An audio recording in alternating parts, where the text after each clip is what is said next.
Our first story, behind mansion walls. 911, what's the problem there? Lovers on horseback take a deadly ride. Oh, what are you doing? She was really all about the money. She was not going to let this golden goose get away. And later, he had started taking birth control pills to try to enhance his breast size.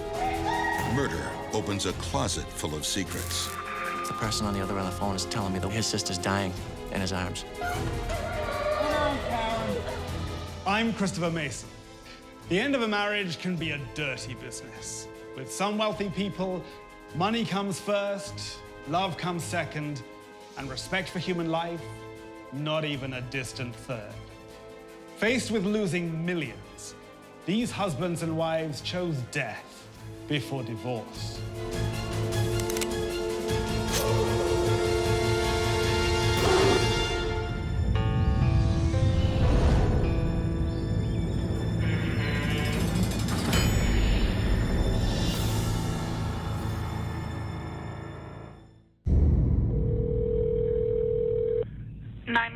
What's the problem there? Stab wound.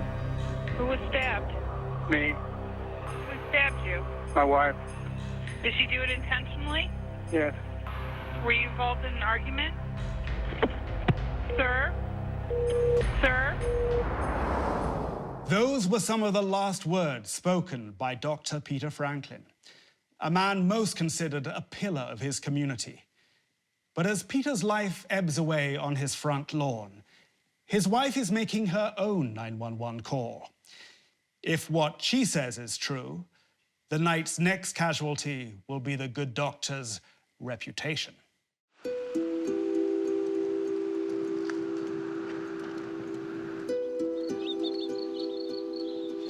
Bainbridge, Ohio.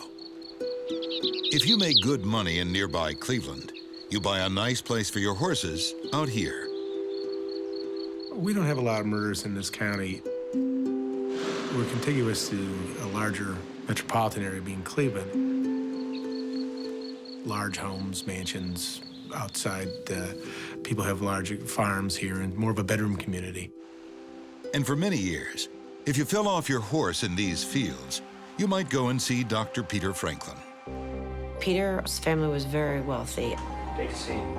And he had quite a large inheritance. He was raised in New York City in finest of schooling, the kind of guy who appreciated helping other people and being a doctor. Okay.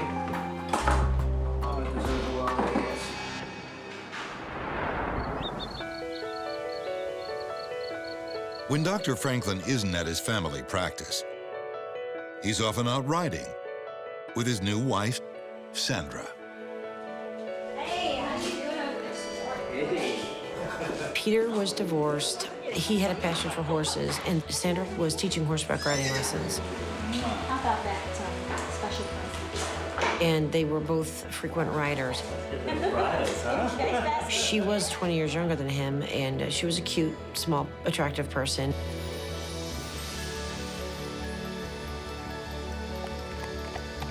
She always dated very wealthy people, and she glommed onto him right away. When the two met, it was a thunderstorm. It came together very quickly. It was fast and furious. And within weeks, I believe they were engaged. In months, they were married. Wealthy doctor, attractive younger wife. A happy life in the country. Nothing strange here. But at Dr. Franklin's office, something a little strange is going on. I worked for Dr. Franklin for probably 22 years. In that time, Dr. Franklin built a popular family practice. But in 2003, the atmosphere begins to change. He dropped out of going to the hospital, didn't go see patients at the hospital. It was all a drug machine over there. The drug machine is what Dr. Franklin's practice becomes. a cash-only business focused on issuing prescriptions for addictive pain medication. In the medical profession, they call it a script mill. Can I do you for? The pain addiction practice was a lot more profitable because basically once you have a patient that's hooked on a narcotic, they need it, and it's very hard to get weaned off of it, and they basically become addicted, and they have to keep coming back and coming back. Some of Dr. Franklin's patients are addicts, and others are pushers. You had some people who were there and getting large quantities of these drugs just so they could sell them on the street because they would produce 15, 20, 50 times what they were paying per tablet at the drugstore. So it was an easy way for them to get the drug and then move it on the street.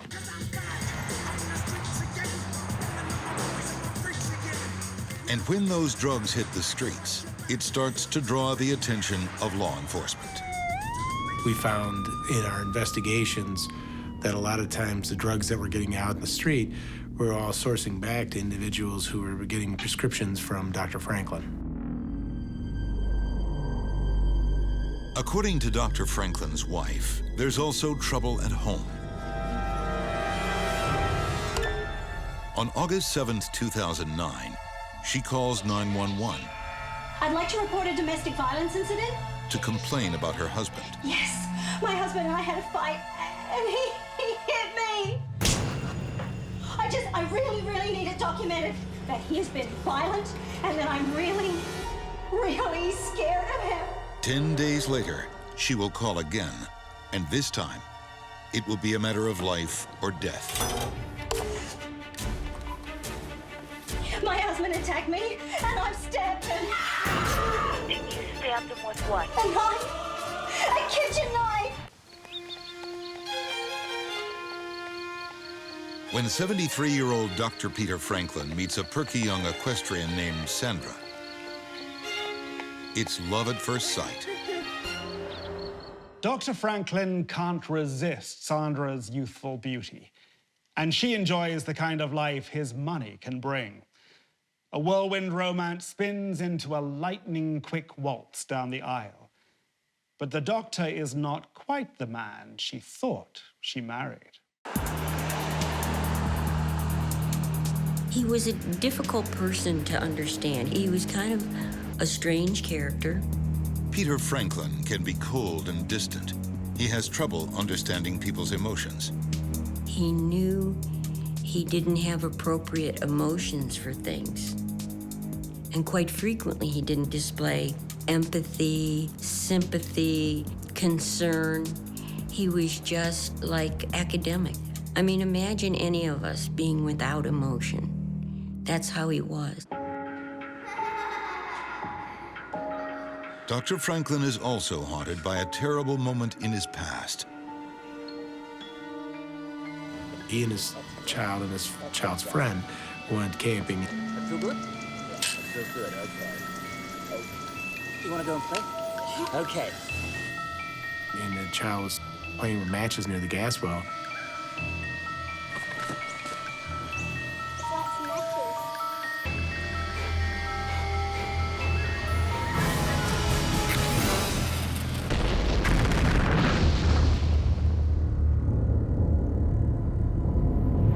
When he came upon the scene after hearing the explosion, his child was incinerated nearly. But the other child was just still being burned, and Peter went and took care of the other child. It's hard for most people to comprehend. The guy who's a doctor, the first thing, your natural instincts would be to go after your own child. Friends of Peter say he was never the same after losing his son.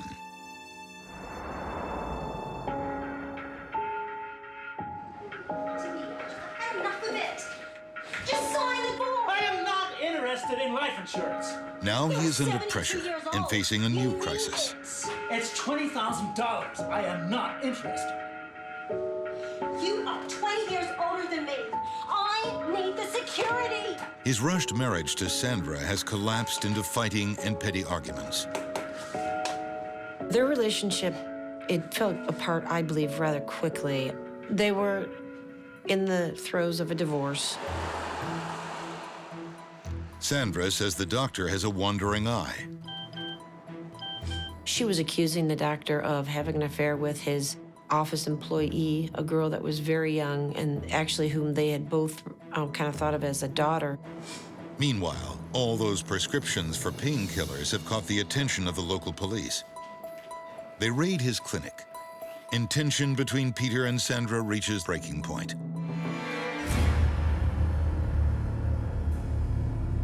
Then, on a steamy Sunday evening in August, Sandra Franklin calls 911. Bainbridge 911, what is your emergency? My husband attacked me, and I stabbed him. She called and she basically just said, "Hi, I just stabbed my husband." And you stabbed him with what? With a knife! With a kitchen knife! Okay. He came at me. Okay. He hit me. She was very, very clear to comment several times on that call that she was hit, that he tried to hit her. Those were her words, that he tried to hit her, so she stabbed him. Sandra says she's in the hallway of their house when her husband begins to attack her. You're not You getting them. sign over my assets, You're not getting or I anything. will hurt you! Ah, what are you doing? She claims that he came after her with hard, sharp objects. What are you doing? I was coming in the morning saying that. She states that she took a knife and she drove this knife into her husband. What are you doing?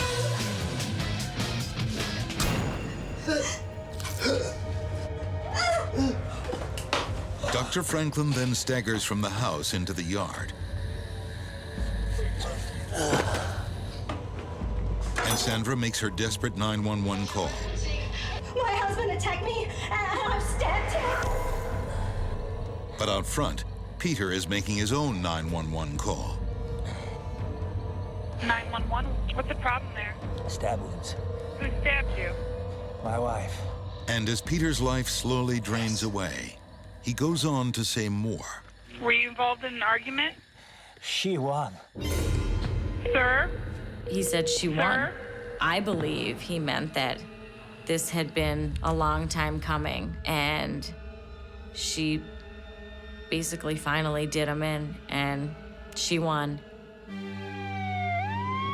August 2009, police in Bainbridge, Ohio, rush to the home of Sandra and Peter Franklin. In the yard, they find Peter clinging to life.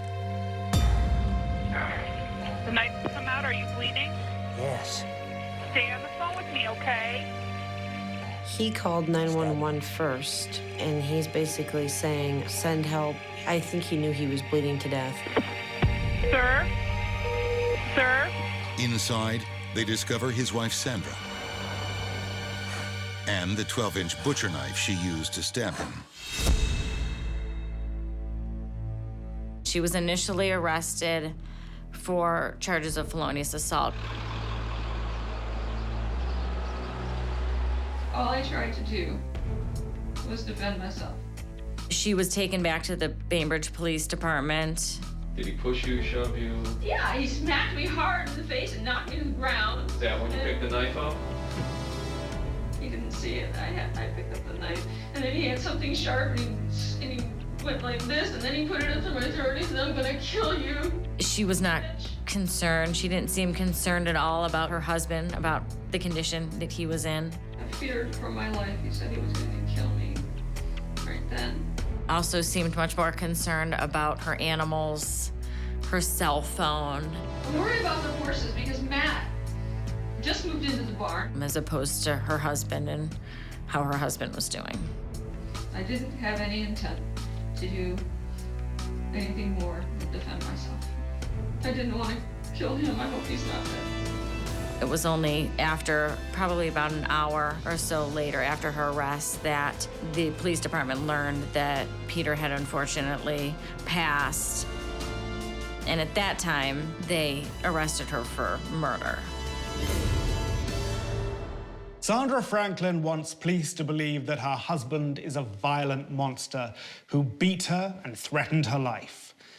Investigators determined that the late doctor is just the opposite. He was a quiet, peaceful man who was terrified of conflict. From everyone that I interviewed, which I said was probably over 20 people, everyone basically told me the same description of Peter, which was he was very quiet and would not initiate a fight nor even, continue a fight. He was the opposite of that. He was a very gentle person. And the more they inquire, the more investigators discover that Sandra Franklin may have been the real monster in this marriage.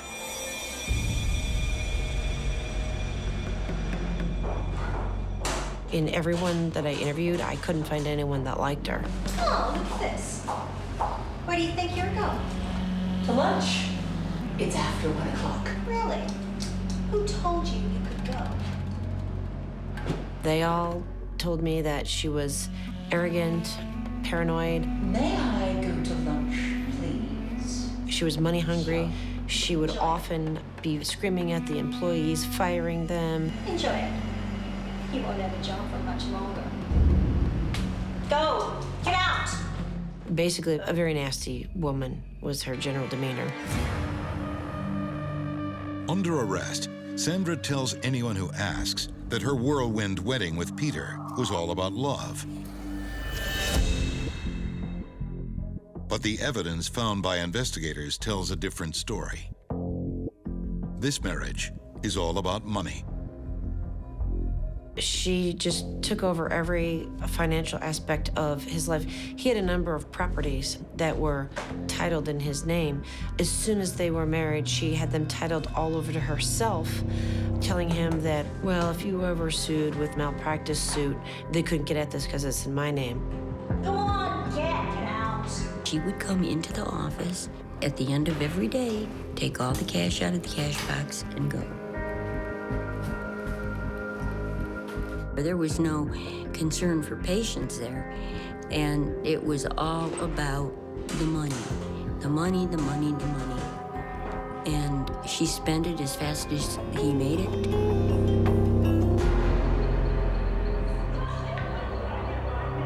Eventually, Dr. Franklin decides enough is enough. Talk turns to divorce, a fatal mistake.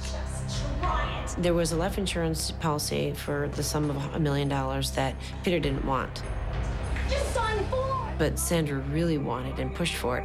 You're 72 years old. You need it. This was due to expire within 2 weeks.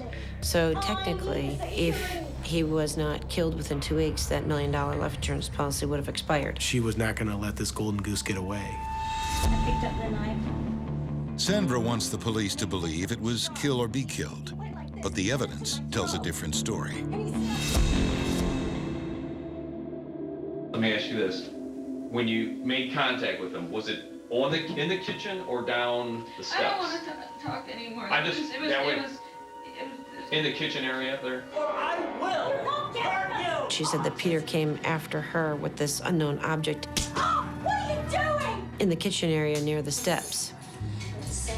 Well, there was no blood whatsoever there. What are you doing? You're even more insane. There were a couple droplets of blood near the laundry room.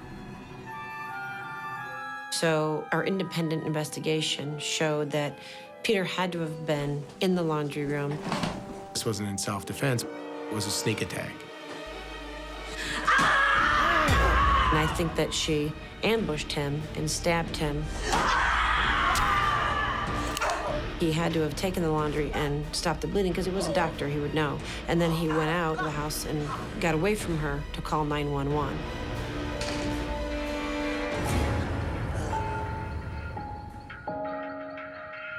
Peter's out in the yard clutching his laundry against his chest, as a doctor would do, trying to compress the wound. He called on his cell phone, and he made his call saying that, I've been stabbed and trying to get help for himself because he didn't believe she was going to come out and help him.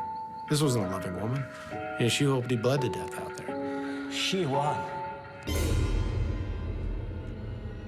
When police arrive, Sandra tells them that Peter had come at her with a shiny instrument.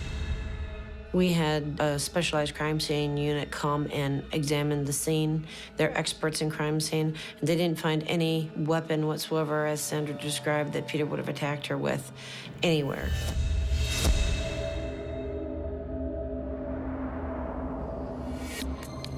At a police interview, Sandra points to superficial wounds as proof of the altercation. Look. Look at these scratches. This is what I'm talking about. Wounds that seemed to appear after her arrest. When she called 911 and the EMS people came to look at her for injuries, they didn't see any injuries on her. After she was in the holding cell alone, and then she was looked at again, she had several scratch marks on her chest, and on her arm that we believe were self-induced. Sandra's scratches are barely skin deep, Don't you believe me? in stark contrast to the wound that killed her husband. She had put a knife 4.5 inches deep in his chest and transected bone. This was not something that was done just to nick him or scare him or try to keep him at bay. This was done to kill him. And the motive for Peter's murder? Money, pure and simple. The only one who would actually gain something from Peter's death would be Sandra. She would be the sole heir to the $1 million policy. She was the heir to the property that he had prior to the marriage, as well as the property that they were living on at the time, her country estate. I don't know if Sandra was capable of loving anyone. She was really all about the money. Everything she did was around money. Investigators believe that the conversion of Dr. Franklin's practice from respectable clinic to cash-only script mill was also driven by his money-hungry wife. She was completely behind it. When Sandra got into the operation, she wanted to change it over to a pain management / script mill. It tends to be a more lucrative business. He no longer accepted insurance. Basically, it was a cash-only type practice that was, again, driven mainly by Sandra. Sandra only had dollar bills swimming around in her head. After a 4-day trial, Sandra's claims about her husband's violent ways and her battle to save her life are put to the jury. I'd like them to know that I loved him, and also that he brought his fate upon himself. It takes them 2 days to make a decision. Guilty. She thought we were a bunch of country bumpkins and that she could manipulate the system out here by hiring high-priced legal counsel and the best experts that she could afford. And the one thing you can't buy is the jurors, and you can't buy the facts. Sandra Franklin is floored by the judgment. For once, she didn't get to bully her way through a situation. And she can't contain her anger. As the jurors were filing out after convicting her, she yelled, "Shame on you." It was the first time I've heard an outburst like that in the many trials I've been in. And it was just completely out of place.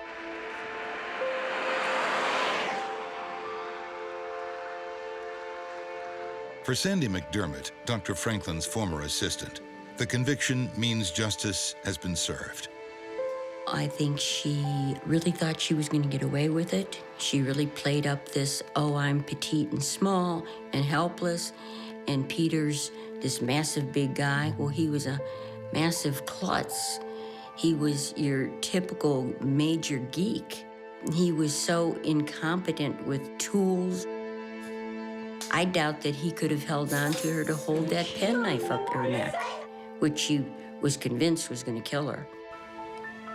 Dr. Peter Franklin, murdered at age 73, is cremated. His ashes are spread on the grave of his 10-year-old son, tragically killed all those years ago. Today, Sandra Franklin is in the Ohio Reformatory for Women, serving her sentence of 15 years to life for murder. I always thought that she would divorce him. I guess it was not in my mind to think that she would plunge a 12-inch butcher knife into his chest.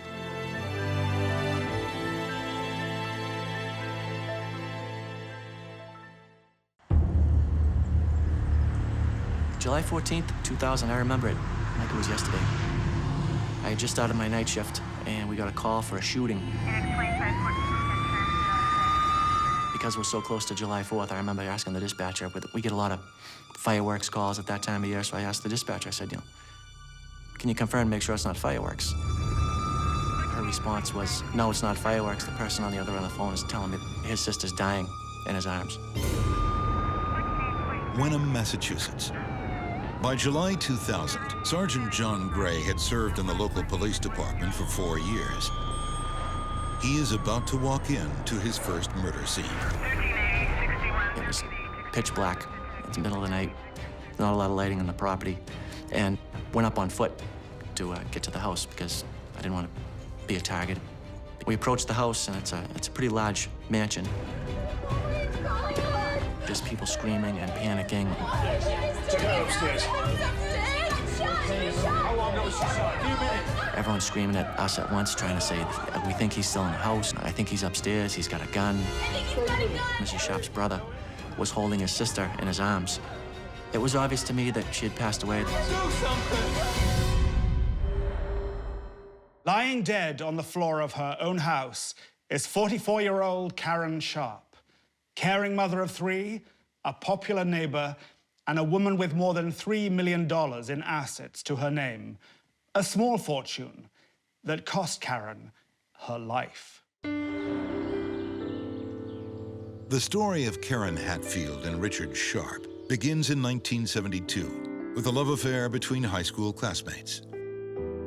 He took one look at her, was immediately smitten, and she was a very shy girl, so he started kind of lavishing some attention and asking her out. Things move fast. Karen gets pregnant. By graduation day, she's a mom.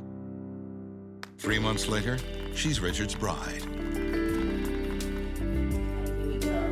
Karen would spend umpteen hours with the children, playing with them, getting down on the ground with them, reading to them, waking up every morning, making them breakfast, making breakfast for not only them, but also the neighborhood children.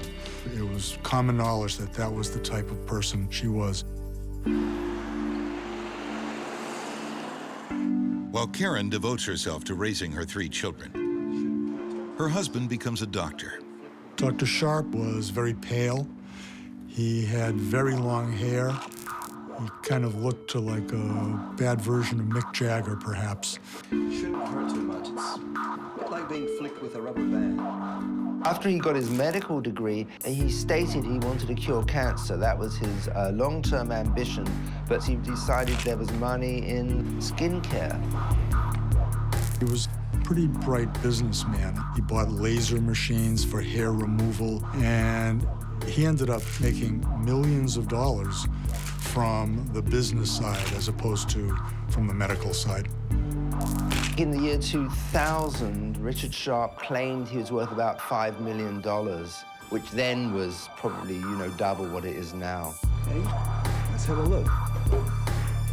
So they were pretty wealthy. They lived in a beautiful mansion in Gloucester, Massachusetts. They had some other places around there. So they lived the good life. He always drove a Porsche. Hey. Yeah, thank you. He knew how to have a good time. To those on the outside, the Sharps seemed to be living the dream. Until the summer of 2000. Oh, my God. Who would want to kill Karen Sharp? Oh, my God. And in the aftermath of her murder, why can't anyone find her husband Richard? Police dig for answers and find out this was no fairy tale marriage.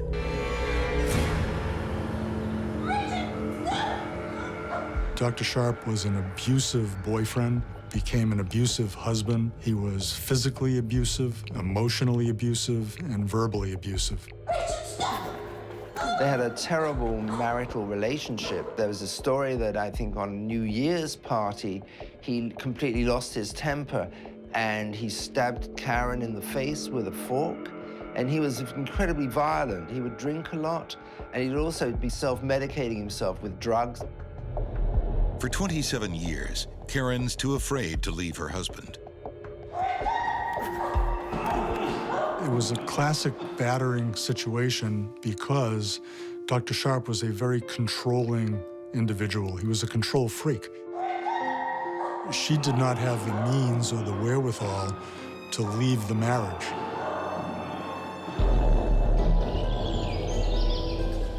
Until her husband hands her a golden key. Daddy's gonna play. Go play in your room.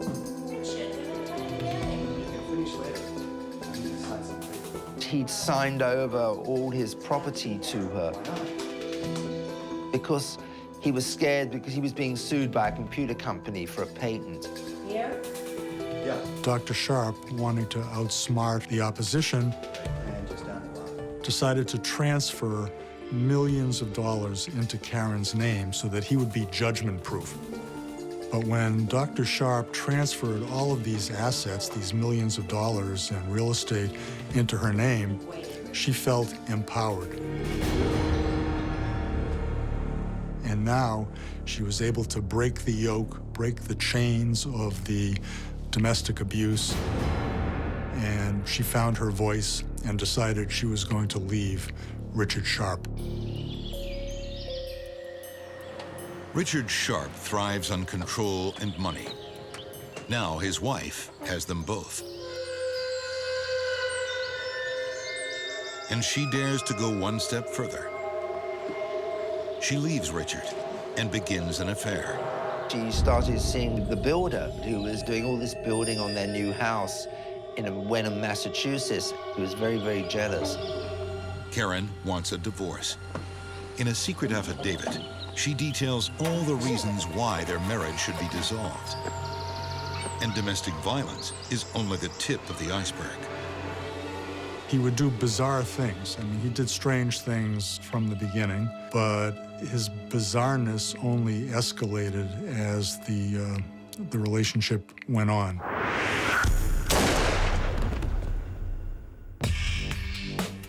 Now, Karen's been shot dead. Has she taken her husband's bizarre secrets to her grave? And why can't anyone find him? People were calling with tips of where he might be or where he could be. We got all kinds of different information. He could be in the Caribbean by now, or he might be dressed up as a woman.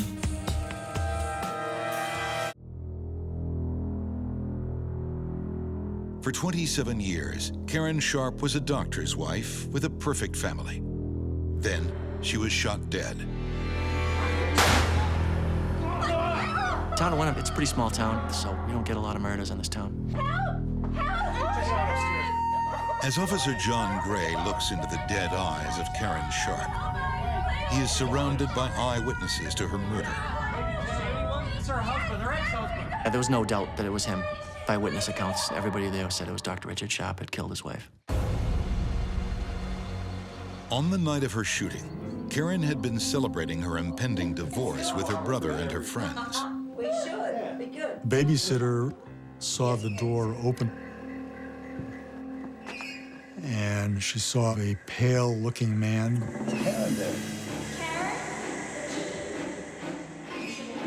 And Richard Sharp reached back, he pulled out a rifle, he leveled it at her.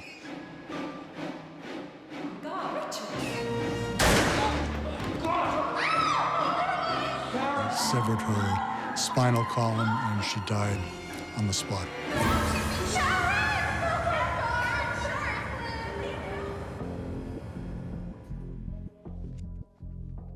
True crime writer John Glatt delved into the twisted psyche of Richard Sharp while researching a book on the case.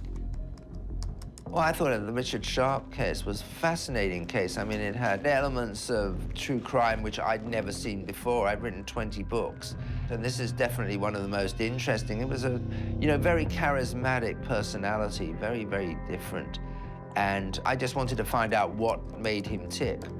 I mean, whether I did is an open question, and I don't really think I did, but it was fascinating trying to get in his shoes for a little bit and see where he came from and what drove him to murder. Police appeal for help to track down Dr. Sharp and receive some startling advice.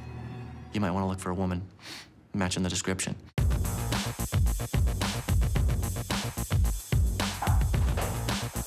Dr. Sharp was a cross-dresser, a transvestite. He had a fetish, I guess, that he would dress like a woman on different occasions.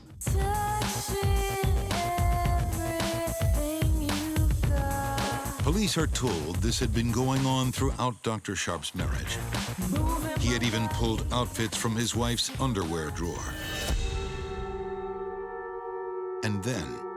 Richard Sharp was obsessed with his weight, and his daughter, who by that time was 18, was beautiful, had a model's figure, and Richard felt that he looked better in her underwear and clothes than he did in Karen's, so he started dressing in her clothes. Even his wife's birth control pills weren't safe. He had started taking estrogen birth control pills to try to enhance his breast size.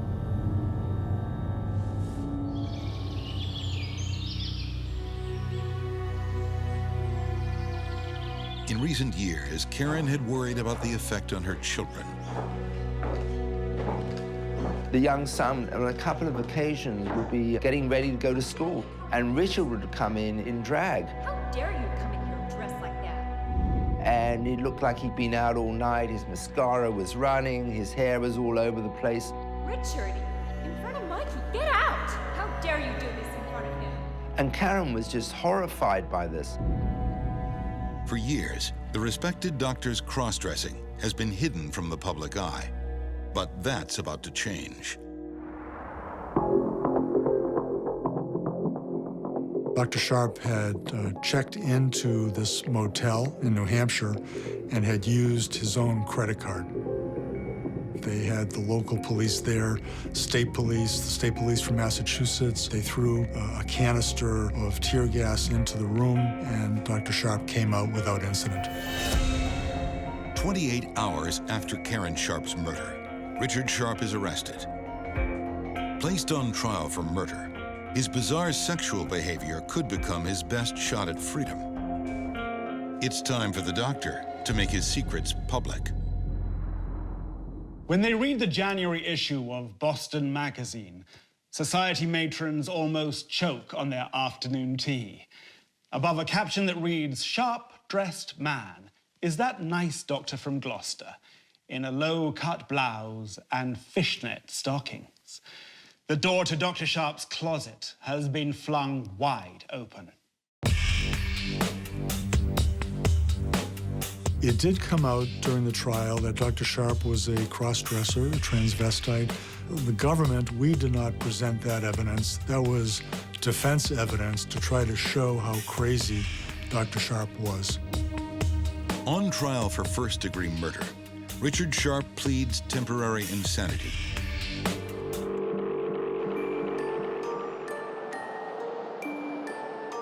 His defense team links his cross-dressing to his traumatic childhood. Sharp was scarred from a very early age by his father.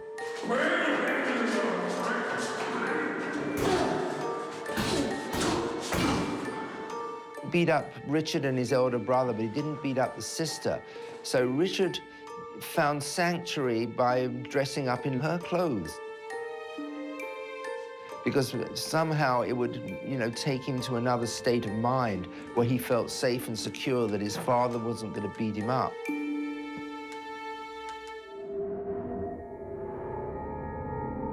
I think Richard Sharp was a bit of a Jekyll and Hyde, and it depended on what drugs or how much drink he'd had at a certain time. But he could be incredibly charming and really get whatever he wanted, be very nice. He had a charming smile. But then he could just go off the hook and lose his temper and become incredibly violent and terrify people, and he was also very antisocial. Later, I think the forensic psychologist described him as schizophrenic with narcissistic tendencies. And I think this all rooted really from his childhood and his relationship with his father. In court, Dr. Sharp plays up the insanity defense. I actually watched the trial, and he was obviously playing to the audience and playing to the jury. And there'd be certain times where he would just sit with his head in his hands, his eyes closed for hours on end. And then he suddenly sort of come to life, and you could just see at the trial, he was very, very bizarre. But the evidence against him poses a difficult question. Just how crazy is this guy?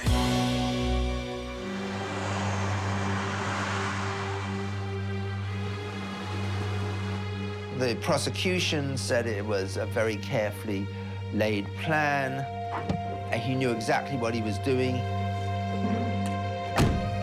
Dr. Sharp had pulled into the beginning of the driveway near the street, shut off the lights, and skulked up this 300-foot driveway carrying the rifle. Oh my God, Richard!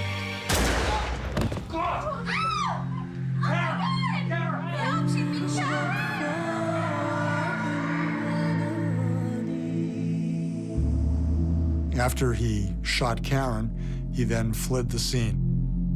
He knew what he was doing. He realized he had done something bad. He fled to avoid prosecution. All that suggests Dr. Sharp was calm and collected when he shot his wife. Not legally insane, just cold, controlling, and greedy.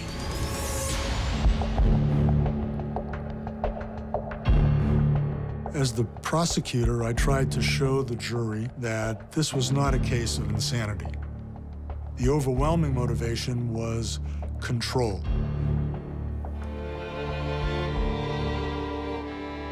He had had control, complete and thorough control over Karen Sharp for 27 years, and now that was disintegrating. And more importantly, his measure of worth, of self-worth, was by the amount of money that he had. And he lost control of that money.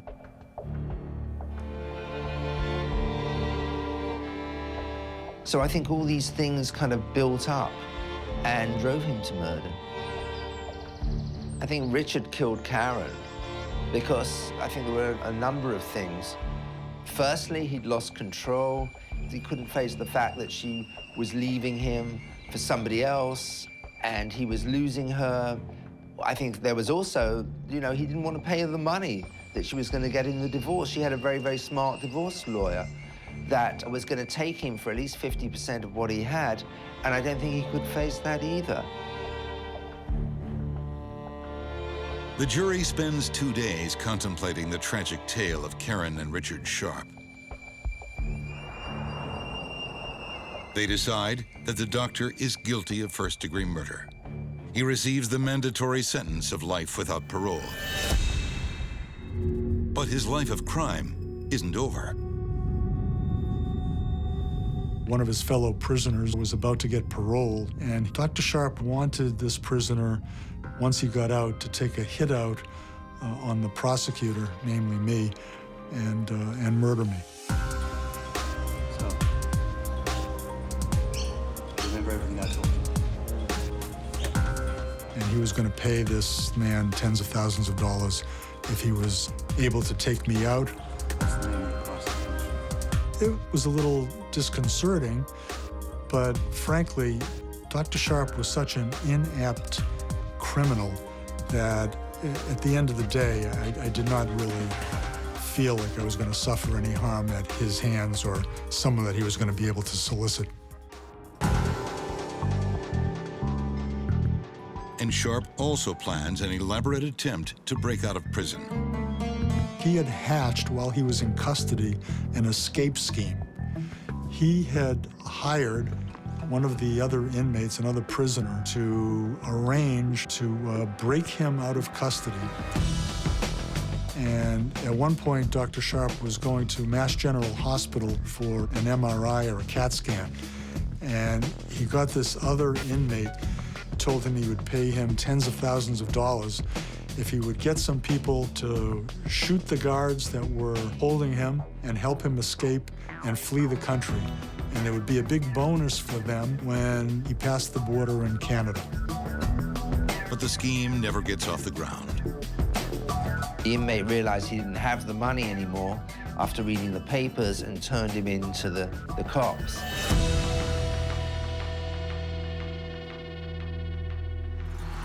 The murder of Karen Sharp was especially tragic because it occurred on the first day in 27 years that Karen had felt truly free of her abusive husband. On July 14th, Karen was about to have what she told others was going to be her coming out party. She was going to enjoy herself. There was going to be a harbor cruise in Gloucester Harbor. She invited her brother, with whom she was very close, and brought his girlfriend and the girlfriend's daughter along. There were other family members around, and Karen was just shining that day in a very, very good mood. I think Karen had thought that she'd finally made the break from Richard after 27 years of marriage. She wanted to be her own woman. She was hoping that night was really her divorce from him, that she had a new power and freedom. Until Richard arrives to spoil the party. I can't imagine the horror when she saw him holding a rifle aimed at her. You know, I just can't imagine what was going through her mind.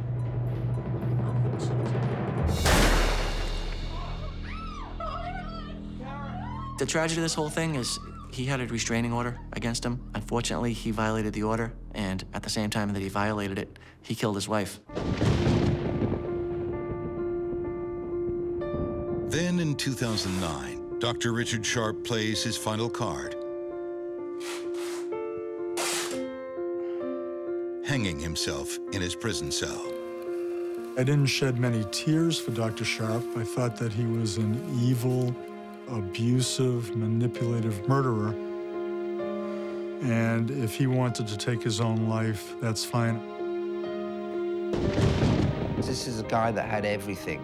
He had the brain, he had the drive, he had a beautiful wife and children. He could have made such a success of his life. And instead, it just ended up in a jail cell with him hanging from the roof.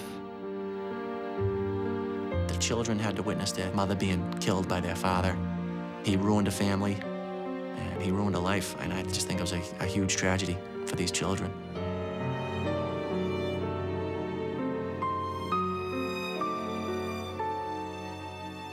Was it for love or money? These marriages were poisoned by greed. Dr. Richard Sharp couldn't bear to share a cent of his great fortune, and Sandra Franklin was terrified her golden goose would escape. Two couples headed to the courts until one partner made a brutal decision. Forget about the alimony. They chose death before divorce. Till next we meet, behind mansion walls, I'm Christopher Mason.